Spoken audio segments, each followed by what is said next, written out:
Lu explained that here was a 3-line summary. First, the life and death clashed inside him. Second, he passed out for a week, and the two powers found some form of balance at that time. Giju gave Lu a very skeptical look, as Lu continued to say that third, this was the result of his lackeys overreacting to the situation. Finally understanding the situation and getting a giant headache as a result, he said that he was grateful for them worrying about him, but this was. Then shouted they were all dismissed, and he couldn't even think since this place was so crowded. His minions soon scattered to the winds, leaving only a cloud of dust behind them.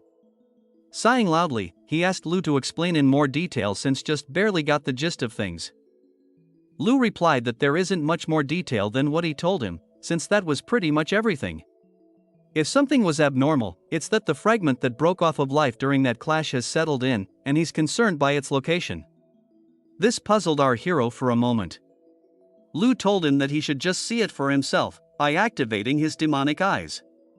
He asked if he was gonna pass out again, if he tried to use it.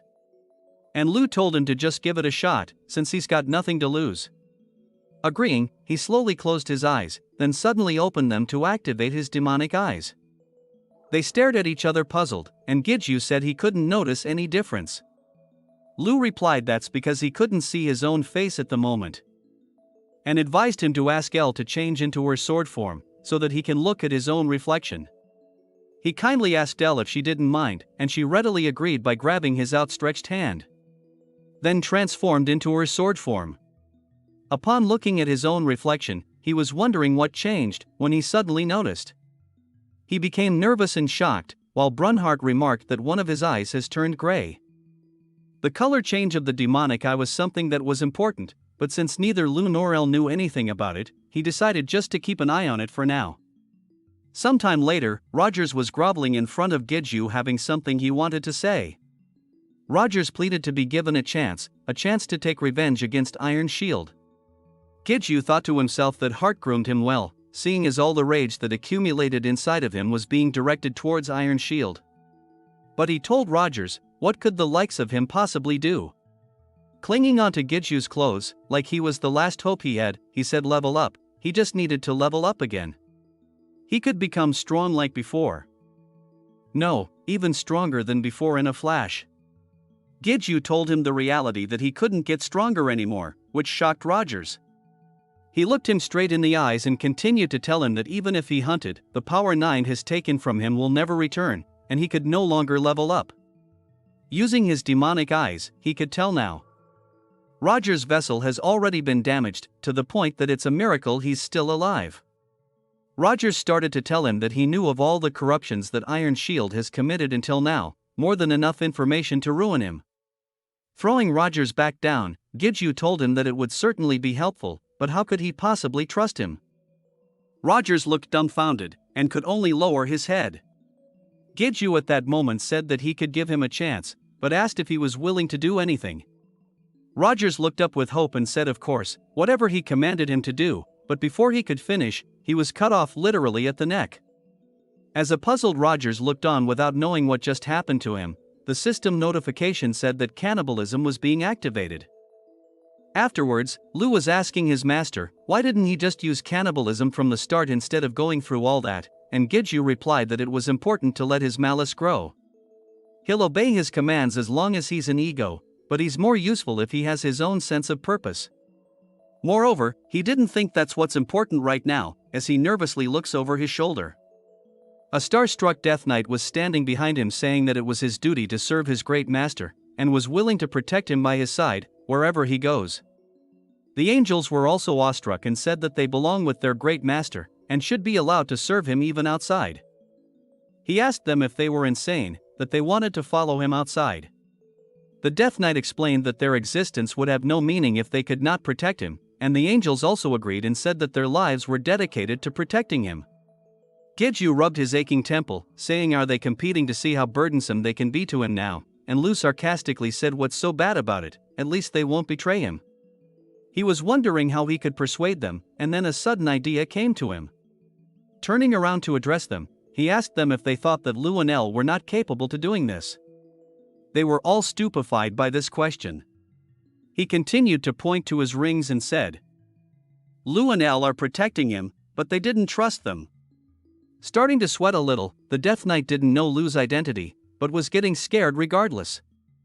The angels also started to sweat, since they knew Elle's identity, and was also terrified of their original superior, said that was not their intention. They started to beg for forgiveness at their disrespect, and were thoughtless with their words. Lu remarked that this was power, and Brunhart said that they all belonged to their master. After exiting the gate and stepping outside the basement, Giju noticed that snow was falling outside. Giju thought that being stuck in the gate for weeks at a time was making the seasons change in a flash, and Lu told him he should go outside more often and socialize. Then he started to feel the cold, and started to shiver. At that moment, someone came walking towards him, and said it's been a while since she has seen him. Holding Rain in her arms, his sister greeted his brother, and told him to show his face more often, since she missed him, and so did Rain. He replied that he was sorry, but had stuff to do. She commented at least he had the decency to come out on an important day like today, and he replied of course, but asked what day is it. Puzzled at first, she asked didn't he come out because of it, since today was Christmas. There were several unread text messages from Shin Yubin could be seen on his phone, texting him on the day before Christmas if he was busy lately, then on Christmas Day asking him if he had any spare time today. As he was drinking water, his sister asked him since it's Christmas, did he have a girl he can meet up with or something?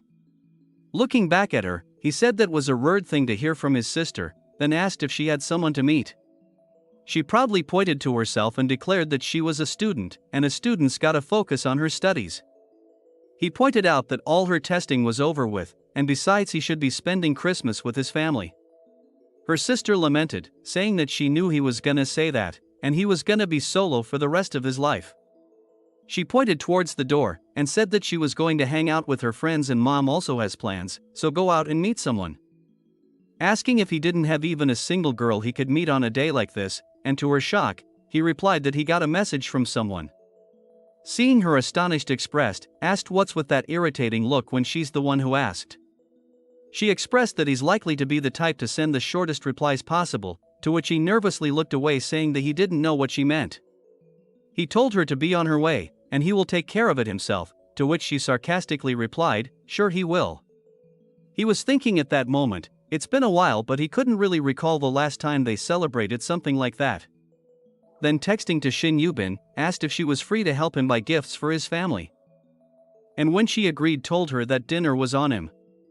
While he was about to go out, he was stopped by his sister, who asked him if he was really planning to go out looking like that. Giju only looked back at her puzzled at the question. Sighing deeply, she told him to follow her. Sometime later, at the meeting spot, there was a large Christmas tree with decorations. Wearing a trench coat and looking sharp, wondered if he was late for the meeting. He blamed it all on his sister, who was making a fuss at his appearance. Then from behind, he heard his name being called and turned around to look. A dressed-up Yubin with her hair down, was approaching him from a distance, and greeted him with a loving smile, saying it's been a while. While looking at her, he started to blush and couldn't believe this was Yubin in front of him. Brunhart was surprised and said she was so pretty, while Lu remarked that his master's face has turned red, with Elle saying that it must be because of the cold. Giju said that he didn't properly thank her for when he passed out last time, and sorry for all the trouble he caused her back then. She replied that it was fine, since he's already called her a bunch of time. She reminded him that he needed to buy his family gifts right, and then suggested that they head towards the department store first. He apologized again for having her help him with this, and she said it was fine, and she was thankful he even came out to spend time with her since he was so busy. Lu told Elle that this woman might be serious, so she better be careful. And Brunhart interrupted saying seriously, but she seems like a good person, and Elle told Lu to be quiet. Inside the department store, on the 13th floor, Giju was surprised at the display of items before him, saying he never imagined that there would be a place like this inside a department store. She told him that it's for VIPs only, and even if you're not a valued customer, even rankers can use it as well. He replied that he didn't know, but asked if all the things inside were items right. She agreed, but not only that, they can all be used by regular people as well, which surprised him. Since his mother was only able to use items after drinking an elixir, But normally people who aren't players usually couldn't use items. However, there were rare items that can be used by regular people, like the charm of protection he once gifted. He commented that these must be difficult to buy in auctions, and she agreed, saying they were quite expensive, asking if they were a bit too much. He replied no, since he was the one who asked to be recommended something regardless of price. Rather, he was thankful. But now he's with a dilemma on what to choose, since there were so many options, and he was sure his sister Yu Young wouldn't want clothes with high defense. Then Yubin recommended some item on display. Buy Horsenay. Giju commented that these were a luxury brand items, and she replied that was so. They usually only make a few per year, but for some reason they've released products in bulk lately. It feels like the quality dropped a little from before, but thanks to that, the prices have also gone down significantly. Looking at it closely, Giju felt that they kind of felt familiar, thinking could it be, and both Lu and Brunhard agreed with him. As Giju looked at the jewelry on display, Lu declared that these were all items made by the elder. He always wondered how he amassed such wealth when his gear wasn't selling, but seems he was moonlighting on the side. No wonder he's been making things. Even after repairing L. Yubin looked at him, wondering if he picked something, and he replied he did, all thanks to her, and said dinner was on him.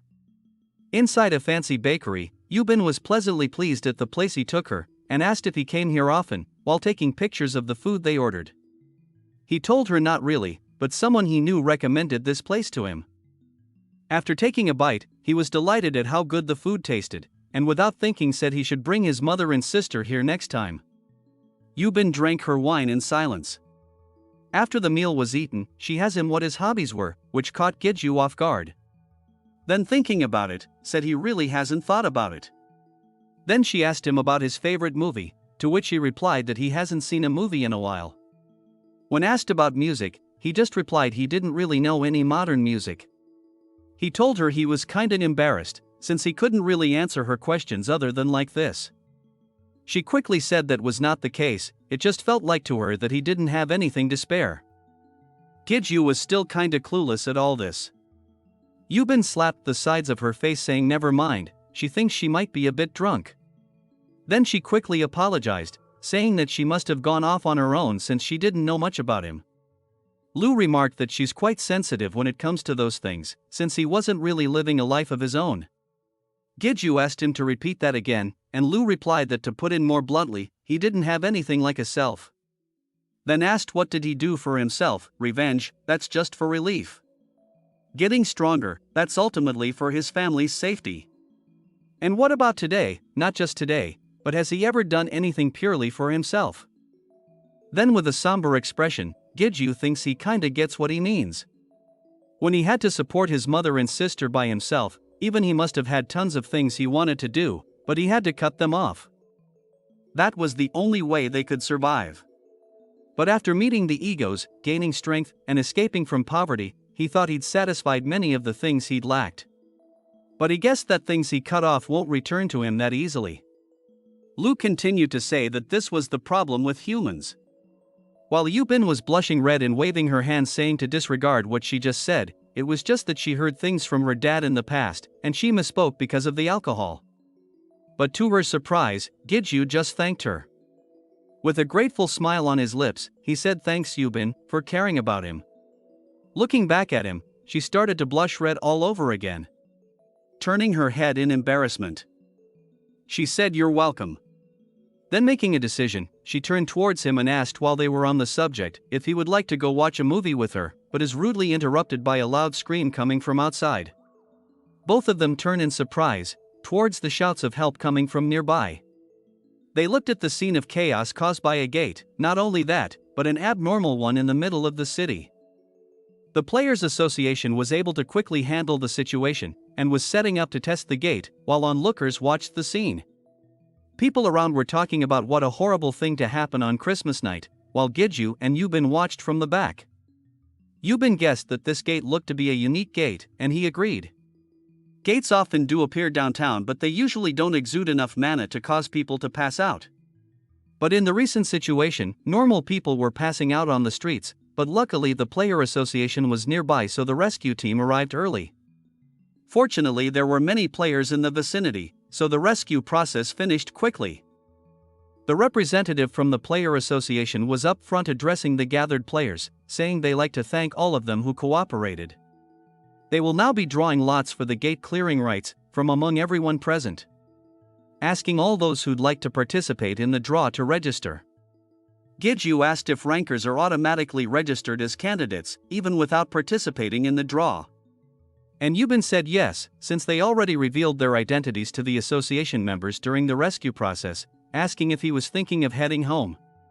He answered yes, since it was getting late, so his family must be worried about him, plus his phone battery's dead. Then something caught Yubin's eye. She didn't notice it before because it was covered by his gloves, but he was wearing a pretty old watch. She wondered if it was something precious to him, since it didn't look like an item. He asked her if she didn't mind if they finished things here for today, and she replied that she should also be heading home too. While she was thinking if it would be rude to ask him about the watch, someone called out Giju's name. Turning to look, they saw Sunghoon wearing a reindeer outfit, waving and telling them Merry Christmas. Brunhart shouted that he looked so cute, while Lu mused that he gets more amusing with every meeting. He thought Sunghoon was supposed to be off duty today, but due to the emergency summons, he rushed out here before he could even get a chance to change. However, it looked like it's mostly over, but thought better to check the situation before he left. Giju nervously laughed and told him that he sure had it hard, while Yubin also greeted him. Coughing slightly, Sunghoon pulled Giju to the side and whispered, "A date with just the two of them on a day like this," he was very impressed. While Giju tried to explain it wasn't like that, Lu commented the L was acting kinda weird and just smiling. She was doing nothing but smiling, with Brunhart asking her why, but L remained quiet. Out loud, Sunghoon said he was just joking, then told them to take care on their way home. While walking, Yubin mentioned that he was the one who oversaw their ranking battle between them, right? She also bumped into him when he passed out, saying that they must be close, and he replied yes, since they happen to interact a lot because of their work. She then asked him if he was headed straight home, to which he thought for a moment and replied that he was going to go back to the restaurant to pick up what he left there, and head back home after buying a cake. Then she was going to recommend a place to him, thinking that she will ask him about his watch another time. While walking away, Giju heard his name being called and they both turned to look. A tired and haggard reindeer was asking him, why was his phone off, to which he replied that the battery's dead, then asked what he needed this time. Sunghoon looked up and said the results for the gate rank assessment just came out. Giju asked if that was really so important that he had to sprint here to tell him, and was the gate S rank or something. Then to their shock, Sunghoon told him that it was immeasurable, it received an immeasurable rank. Later that night when Giju got him, he gave his gifts to his family. They had stars in their eyes, as they looked at the gift bags from Horsenay. His sister was in tears holding the gift, asking if he was really giving these to her, his faithful servant. He asked her why she was talking like this, and she replied that her speech center has been paralyzed by the gratefulness. His mother, putting her hands to her mouth, asked if these things were that expensive, since Taishik gifted her something from the same brand, and now she was feeling a bit bad. While his sister expressed her joy at receiving the gift, he just told his mom that he was sure that he would love it if she just treated him to a meal as thanks. Then told them he was going to get changed, and went into his room. Then in the silence thought about what happened earlier. An immeasurable rank gate refers to a gate above S rank. There's not much precedence to them, but these gates have reaped many players' lives whenever they've appeared. And thinking not only that, but it's a unique gate, so it was impossible to even express how dangerous it was. The amount of mana it exuded at first was certainly different from your ordinary gates, but it didn't feel any different from them after that. Lu interrupted his thoughts and told him he has a suspicion, but he will need to see it again. So for now he was going to have a discussion with L, so Giju could just enjoy the rest of his day. L told him that nothing is going to happen right away, so she would like it if he enjoyed his time with his family, and Brunhart agreed, saying she's right. Sighing with relief, he thanked them for their consideration, saying that he made up his mind to take a break for today, so he was going to do that. Saying what could possibly happen in the span of one day. On the news, the event of 5 immeasurable rank unique gates appearing in Korea alone was being broadcasted, which was shocking the whole world. Starting from Gangnam, they all seemed to have appeared in the span of a single day. The associations and governments of each country have declared a state of emergency due to this phenomenon that was occurring worldwide, and the Players Association was investigating the cause of the unique gates which have appeared in bulk only in Korea. While brushing his tooth, he saw all this on the news, and he was more than dumbfounded at the situation.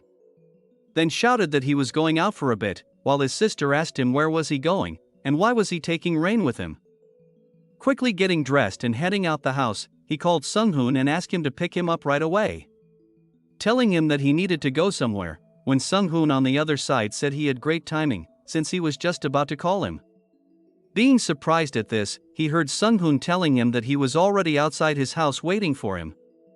As they drove, Sung-hoon asked Giju again if they were going to Gangnam, to which he replied yes, since there was something he needed to confirm. As they quickly approached their destination, Giju stood in front of the gate for some time thinking. Then said just like he thought, he didn't feel anything out of the ordinary just by looking at it like this. Using his demon eye, he looked at the gate again, asking Lu his opinion and if he has figured out anything at all. After thinking it over for a bit, Lu replied that he thinks his suspicion from yesterday was correct, and the answer surprised Giju. Quickly turning to Sung-hoon, he asked for the locations of the other immeasurable rank unique gates, since he needed to check them all. Sung-hoon was surprised at this course of action, since the association president has actually summoned Giju, so they had no time for sightseeing and needed to head directly to the association soon. However, Giju grabbed his shoulders and told him this was very important, and there's something that he needed to confirm, no matter what. Being conflicted by this, Sung-hoon finally gave in to Giju's demands. Meanwhile in the Player Association Tower, some shadowy people were starting to get tired of waiting. A guy with a scar across his face asked if he was really not coming. As the light from the setting sun shined through the window, it caused everyone gathered at the table to be shown as silhouettes. They were patiently waiting for the 11th mercenary. Subscribe to the channel for the next part. Thank you for watching, until next time.